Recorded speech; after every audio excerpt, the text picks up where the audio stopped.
اعوذ باللہ من الشیطان الرجیم، بسم اللہ الرحمن الرحیم۔ السلام علیکم ورحمۃ اللہ وبرکاتہ و مغفرہ۔ سلسلہ بیان رمضان المبارک آپ لوگ سماعت کر رہے ہیں، اور آج پاکستان میں 10 رمضان المبارک ہے۔ 10 رمضان المبارک میری ماں، سب کی ماں، حضرت خدیجۃ الکبریٰ رضی اللہ تعالی عنہا کا یوم وصال ہے۔ تو آج انشاءاللہ تبارک و تعالی ہم جو ہے حضرت خدیجۃ الکبریٰ رضی اللہ تعالی عنہ کے حوالے سے گفتگو کریں گے کہ ان کی اولادیں کتنی تھیں، اور حضرت خدیجۃ الکبریٰ رضی اللہ تعالیٰ عنہ کا نام کیا تھا، آپ کا نسب کیا تھا، اور خاص طور پہ آپ کا شجرہ نسب کیا تھا، اور آپ کا نکاح آپ صلی اللہ تعالیٰ علیہ وآلہ وسلم سے کس طرح ہوا، اور آپ کی پوری سیرت میں خاص طور پہ ایک سیرت تجارت کہ آپ بہت مالدار تھیں اور آپ بہت تجارت کیا کرتی تھیں۔ تو تجارت کے حوالے سے بھی انشاءاللہ تبارک و تعالی آپ کی ہم جو ہے آج گفتگو کریں گے۔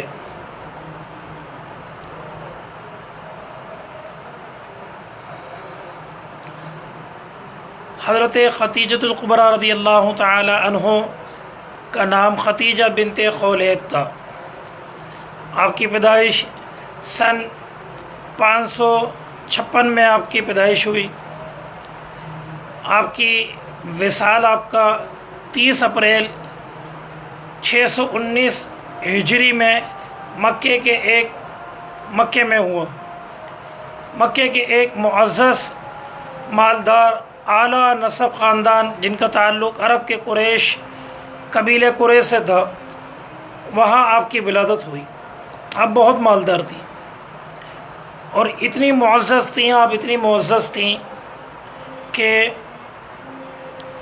جس دور میں مکہ مکرمہ میں اگر کسی کے یہاں بچی پیدا ہوتی تھی تو وہ بچی کو زندہ دفن کر دیتے تھے، اس دور میں بھی مکے کے لوگ جو ہے حضرت خدیجۃ الکبریٰ رضی اللہ تعالی عنہا کو طاہرہ کہا کرتے تھے، پاک کہا کرتے تھے، اور بہت نیک عورت کہہ کر آپ کو پکارا جایا کرتا تھا۔ یہ حضرت خدیجۃ الکبریٰ رضی اللہ تعالی عنہا تھی۔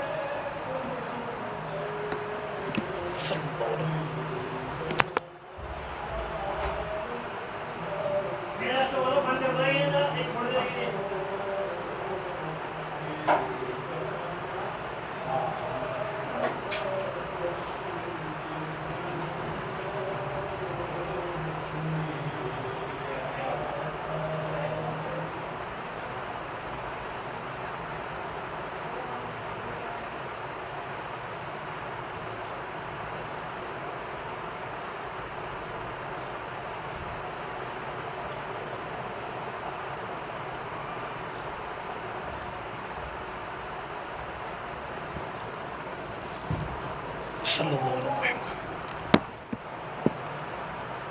بسم اللہ الرحمن الرحیم۔ تو جس دور میں مکہ مکرمہ میں حضرت خدیجۃ الکبریٰ رضی اللہ تعالی عنہا کی بڑی عزت، مقام و مرتبہ تھا، آپ کا اعلیٰ نسب خاتون جن کا تعلق عرب کے قریش قبیلے سے تھا۔ حضرت خدیجۃ الکبریٰ رضی اللہ تعالیٰ عنہ جو حسن و صورت، سیرت کے لحاظ سے طاہرہ کے لقب سے آپ مکہ مکرمہ مشہور تھیں۔ آپ خدیجۃ الکبریٰ رضی اللہ تعالی عنہا انہوں نے محمد صلی اللہ تعالی علیہ وآلہ وسلم کو تجارتی کاروبار میں شریک کیا، اور کئی مرتبہ اپنا سامان تجارت دے کر بیرون ملک بھیجا۔ کیونکہ آپ خدیجۃ الکبریٰ رضی اللہ تعالی عنہا کے پاس بڑا مال تھا، اور آپ کا مال مکہ مکرمہ سے تاجر جو ہے وہ لے کر مکہ مکرمہ سے باہر جاتے تھے، اور آپ ان کو نفع دیا کرتی تھی۔ اور یہی بات حضرت خدیجۃ الکبریٰ رضی اللہ تعالی عنہا نے آپ صلی اللہ تعالی علیہ وآلہ وسلم سے بھی کی کہ میں اپنا مال آپ کو دیتی ہوں، آپ میرا مال جو ہے وہ مکہ مکرمہ سے باہر تجارت کے لیے، بیچنے کے لیے، سیل کرنے کے لیے لے کر جائیں۔ اور اس سفر میں حضرت خدیجۃ الکبریٰ رضی اللہ تعالی عنہا کا ایک غلام جو ہے وہ بھی حضرت خدیجۃ الکبریٰ رضی اللہ تعالی عنہا نے آپ صلی اللہ تعالی علیہ وآلہ وسلم کے ساتھ کر دیا۔ بڑی خوبصورت بات میں بتانے لگا ہوں۔ اب یہ سفر جب شروع ہوا تو جو آپ کا غلام تھا حضرت خدیجۃ الکبریٰ رضی اللہ تعالی عنہا کا، وہ پورے سفر میں دیکھتا کہ آپ صلی اللہ تعالی علیہ وآلہ وسلم پر دھوپ بھی نہیں آ رہی، کہتے ہیں سبحان اللہ۔ آپ صلی اللہ تعالی علیہ وآلہ وسلم کا سایہ بھی نہیں ہے، کہتے ہیں سبحان اللہ۔ یہ ساری چیزیں جو اس نے راستے میں دیکھیں، آ کر حضرت خدیجۃ الکبریٰ رضی اللہ تعالی عنہا کو بتایا، اور بتانے کے بعد حضرت خدیجۃ الکبریٰ رضی اللہ تعالی عنہا ویسے بھی پیارے آقا صلی اللہ تعالی علیہ وآلہ وسلم سے بڑی محبت فرمایا کرتی تھیں، اور آپ صلی اللہ تعالی علیہ وآلہ وسلم کی صادق و امین ہونے کا تو بہت دور دور شعرہ تھا۔ پھر حضرت خدیجۃ الکبریٰ رضی اللہ تعالی عنہا نے جب یہ باتیں اپنے غلام سے سنی تو حضرت خدیجۃ الکبریٰ رضی اللہ تعالی عنہا نے اپنی ایک سہیلی کے ہاتھ سے پیارے آقا صلی اللہ تعالی علیہ وآلہ وسلم کے پاس جو ہے وہ پیغام بھیجا، اور نکاح کا پیغام بھیجا۔ آپ صلی اللہ تعالی علیہ وآلہ وسلم نے حضرت خدیجۃ الکبریٰ رضی اللہ تعالی عنہا کی سہیلی سے کہا کہ میرے پاس تو کوئی مال و زر نہیں ہے نکاح کے لیے۔ آپ کی حضرت خدیجۃ الکبریٰ رضی اللہ تعالی عنہا کی اس سہیلی نے کہا کہ آپ صرف نکاح کے لیے حامی بھر دیں۔ اس وقت کتابوں میں لکھا ہے کہ حضرت خدیجۃ الکبریٰ رضی اللہ تعالی عنہا کی عمر جو ہے وہ 40 برس تھی، اور آپ صلی اللہ تعالی علیہ وآلہ وسلم کی عمر جو ہے وہ 25 برس تھی، ظاہری عمر۔ آپ صلی اللہ تعالی علیہ وآلہ وسلم نے نکاح کے لیے حامی بھری، اور اس طرح حضرت خدیجۃ الکبریٰ رضی اللہ تعالی عنہا سے آپ کا نکاح ہوا۔ ایک مرتبہ کا ذکر ہے کہ ایک مرتبہ آپ صلی اللہ تعالی علیہ وآلہ وسلم کے پاس جو ہے وہ ایک خاتون آئی بڑی عمر کی۔ آپ صلی اللہ تعالی علیہ وآلہ وسلم ان سے بڑے محو گفتگو ہو کر گفتگو فرما رہے تھے، اور آپ مسکرا رہے تھے۔ ان کے جانے کے بعد حضرت اماں عائشہ صدیقہ رضی اللہ تعالی عنہا نے حضور صلی اللہ تعالی علیہ وآلہ وسلم سے پوچھا کہ یا رسول اللہ صلی اللہ تعالی علیہ وآلہ وسلم، میرے والدین آپ پر قربان، میرے بابا حضرت ابو بکر صدیق رضی اللہ تعالی عنہ آپ پر قربان، یہ خاتون کون تھی جن سے آپ اس طرح مسکرا کر بات چیت کر رہے تھے؟ آپ صلی اللہ تعالی علیہ وآلہ وسلم نے ارشاد فرمایا، اے عائشہ، یہ حضرت خدیجۃ الکبریٰ رضی اللہ تعالی عنہا کی دوست تھی، آپ کی سہیلی تھی۔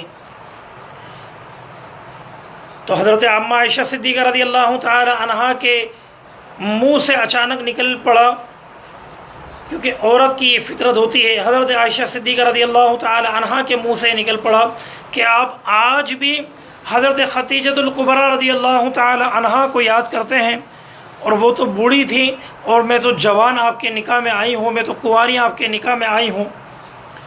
یہ الفاظ سننے تھے سرکار دو عالم صلی اللہ تعالی علیہ وآلہ وسلم کے کہ آپ صلی اللہ تعالی علیہ وآلہ وسلم کے چہرے مبارک سے آنسو نکل پڑے۔ آپ صلی اللہ تعالی علیہ وآلہ وسلم نے فرمایا، اے عائشہ، خاموش ہو جاؤ. اور یہ وہ ختیجہ ہیں کہ جن کے بارے میں کچھ نہ کہو. یہ وہ ختیجہ ہیں کہ جب مکہ مکرمہ میں مجھ پر کوئی ایمان لانے والا نہیں تھا تو یہی ختیجۃ الکبریٰ رضی اللہ تعالی عنہا تھی جو مجھ پر ایمان لے کر آئی تھی. جب مجھ پر سب سے پہلے نماز فرض کی گئی، میں نے نماز پڑھی. میرے نماز پڑھنے کے بعد یہی حضرت ختیجۃ الکبریٰ رضی اللہ تعالی عنہا تھی کہ جنہوں نے نماز ادا کی. جب مجھے لوگ ستایا کرتے تھے، مجھ پر لوگ پتھر مارا کرتے تھے، مجھ پر جب لوگ کچرا ڈالا کرتے تھے، تو یہی حضرت ختیجۃ الکبریٰ رضی اللہ تعالی عنہا تھی کہ جو مجھ سے پیار کیا کرتی تھی، مجھے تسلی دیا کرتی تھی، مجھے صبر کی تسلی دیا کرتی تھی. جب لوگوں نے مجھ پر اپنا مال بند کر دیا، میرے پاس کوئی مال نہیں تھا بظاہر، تو یہی حضرت ختیجۃ الکبریٰ رضی اللہ تعالی عنہا تھی کہ جنہوں نے اپنے مال، اپنے خزانے مجھ پر کھول دیے اور میرے لیے سخاوت کی. تو یہی وہ ختیجۃ الکبریٰ رضی اللہ تعالی عنہا تھی. فرمایا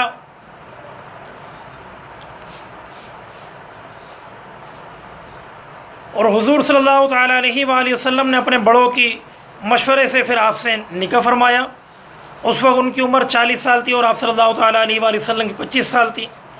حضرت ختیجہ نے سب سے پہلے اسلام قبول کیا اور اسلام قبول کرنے کے ساتھ ساتھ آپ پہلی ام المؤمنین ہونے کی سعادت آپ نے حاصل کی، یعنی مسلمانوں کی ماں، پہلی ماں حضرت ختیجۃ الکبریٰ رضی اللہ تعالی عنہا.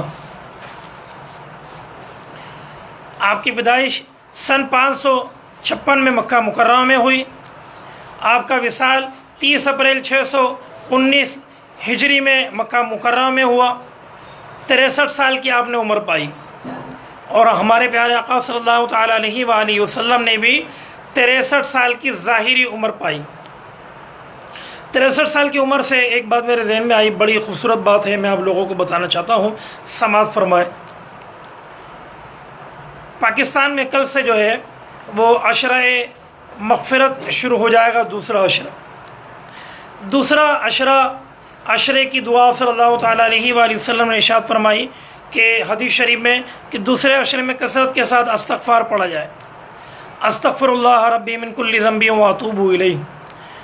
اب ہوتا یہ ہے کہ جب دوسرا عشرہ شروع ہوتا ہے، یہ پہلا عشرہ شروع ہوتا ہے، یا دوسرا عشرے کے بعد تیسرا عشرہ شروع ہوتا ہے، تو اس وقت لوگ جب یہ حدیث شریف پڑھتے ہیں، دوسرے عشرے کی دعا، پہلے عشرے کی دعا، تیسرے عشرے کی دعا، تو شروع میں تو شوق میں، فضیلت میں پڑھتے رہتے ہیں، پھر 2-3 دن کے بعد رہ جاتی ہے. تو تمام عشروں کی دعا پڑھنے کا بہترین میں طریقہ آپ کو یہاں بیان کر رہا ہوں. آپ ہر نماز کے بعد جو ہے وہ 65 مرتبہ، ہر نماز کے بعد آپ 65 مرتبہ استغفار پڑھ دیں. اور کیونکہ آپ صلی اللہ تعالیٰ علیہ وآلہ وسلم پر جب درود پاک پڑھنے کی بات کی گئی تو علماء نے فرمایا جو 313 مرتبہ درود پاک پڑھے گا دن میں، اس کا شمار کثرت سے درود پاک پڑھنے والوں میں ہوگا. تو پھر 313 کو ہم جو ہے اگر 5 جگہ 5 نمازوں پہ اگر تقسیم کرتے ہیں تو یوں سمجھے کہ اس کی تعداد جاتی ہے 65. تو آپ 65 مرتبہ اگر ہر نماز کے بعد جو ہے استغفار پڑھ لیں گے، استغفر اللہ ربی من کل ذنب واتوب الیہ، تو اس طرح 5 نمازوں کے بعد آپ آسانی سے پڑھ لیں گے اور یہ ٹوٹل تعداد جو ہے تقریباً 315 بنے گی. 313 اس میں شامل ہو گئے تو آپ کثرت کے ساتھ اس دن دوسرے عشرے کی دعا پڑھنے میں آپ کامیاب ہو جائیں گے. اور دوسرے عشرے کی دعا کی فضیلت یہ ہے کہ آپ کے اس میں روزی میں، رزق میں، کاروبار میں، آمدنی میں، دکان میں، گھر کے دسترخوان میں، گھر کے مال میں برکت ہوگی، کیونکہ جو استغفار پڑھتا ہے اللہ تبارک و تعالیٰ اس کی روزی میں برکت نازل فرماتا ہے. آپ کے شریک حیات کون تھے؟ فرمایا آپ صلی اللہ تعالیٰ علیہ وآلہ وسلم آپ کے شریک حیات تھے. آپ کی اولاد میں کون کون آپ کی اولاد ہیں؟ سماعت فرمائیں. القاسم بن محمد، فاطمۃ الزہرا، رقیہ بنت محمد، زینب بنت محمد، ام کلثوم بنت محمد، عبداللہ بنت محمد، یہ آپ کی اولادیں ہیں. یعنی اللہ تبارک و تعالیٰ نے ہمارے نبی صلی اللہ تعالیٰ علیہ وآلہ وسلم کو جو اولادیں عطا فرمائی وہ حضرت ختیجۃ الکبریٰ رضی اللہ تعالی عنہا کے بطن اطہر سے اللہ تبارک و تعالی نے آپ کو اولاد نصیب فرمائی۔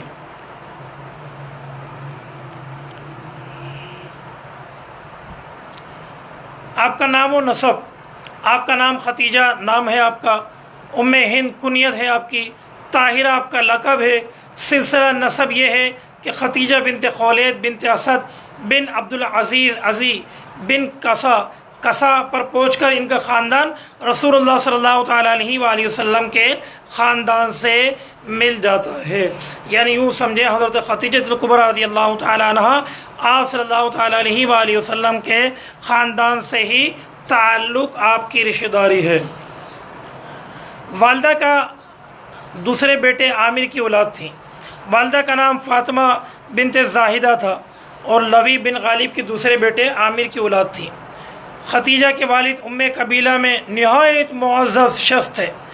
مکہ مکرمہ معزز شخص وہ ہوتا ہے میرے بھائیوں کہ جس کی عزت ہو توقیر ہو زمانے میں، اور زمانے میں عزت توقیر ادب و احترام اسی کا ہوتا ہے جب کوئی کسی کا ادب کرتا ہے۔ آپ کسی کا ادب کریں گے دنیا آپ کا ادب کرے گی، آپ کسی کی عزت کریں گے دنیا آپ کی عزت کرے گی، آپ کسی کی توقیر کریں گے دنیا آپ کی توقیر کرے گی۔ تو یہ وہ لوگ تھے کہ جنہوں نے دنیا کے لوگوں کی عزت کی تو دنیا نے بھی ان کی عزت کی، اور یہ نہایت معزز شخص تھے حضرت خدیجہ الکبریٰ رضی اللہ تعالی عنہ کے والد محترم۔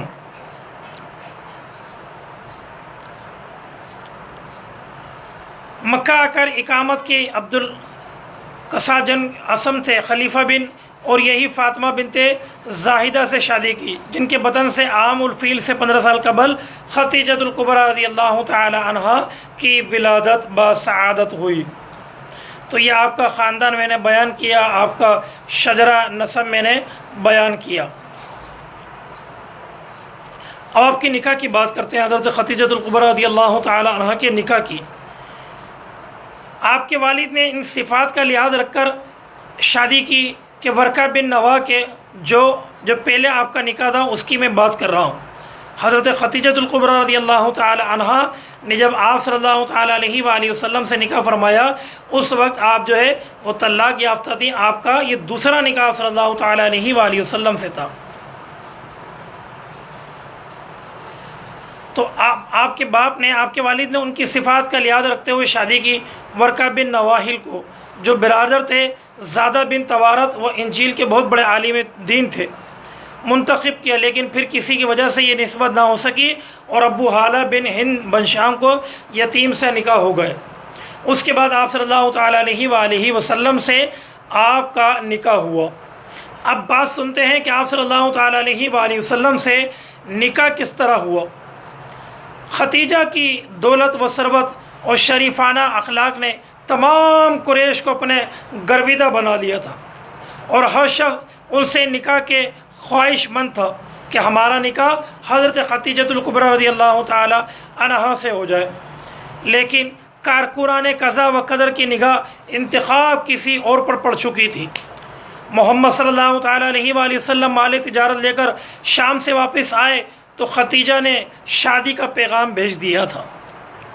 نفیسہ بنت منیہ جو کہ آپ کی خدمت میں مقرر تھی، ان کے ہاتھ سے آپ نے آپ صلی اللہ تعالی علیہ وآلہ وسلم کی بارگاہ میں شادی کا پیغام بھیجا۔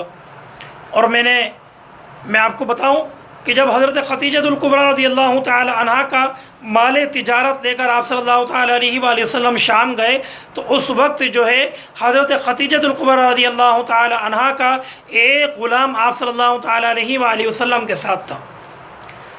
اس غلام نے واپسی میں آ کر حضرت خدیجہ الکبریٰ رضی اللہ تعالی عنہ کو بتایا کہ پورے سفر میں نے دیکھا کہ جب دھوپ ہوتی تو دھوپ سے آپ صلی اللہ تعالی علیہ وآلہ وسلم محفوظ رہتے، دھوپ آپ پر نہیں آتی، اور دھوپ کے وقت آپ صلی اللہ تعالی علیہ وآلہ وسلم کا سایہ بھی نہیں ہوا کرتا تھا۔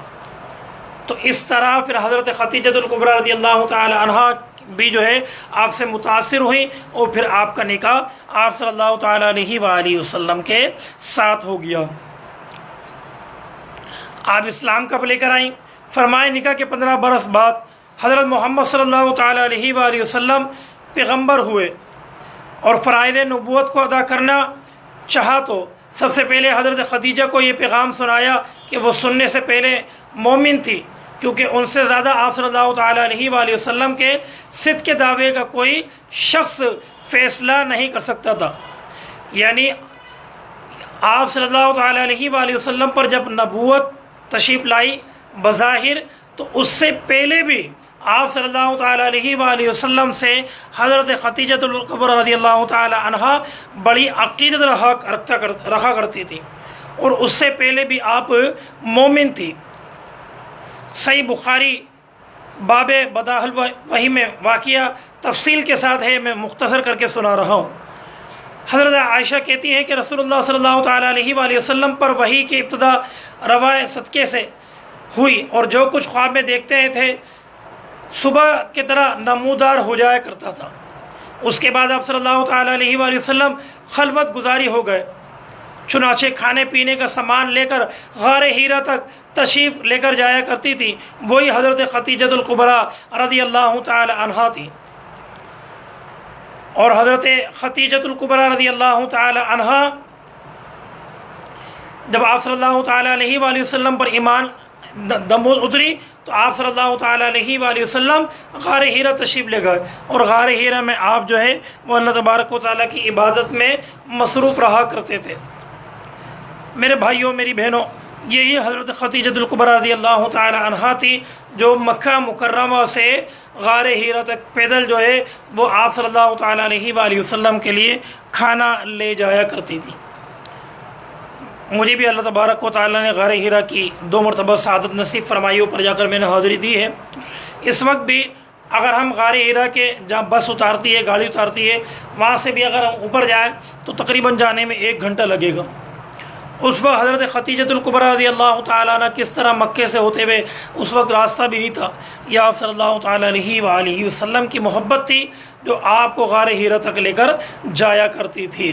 اللہ تبارک و تعالیٰ حضرت خدیجۃ الکبریٰ رضی اللہ تعالیٰ عنہا کی برکت سے ہم سب کو مستفید فرمائے۔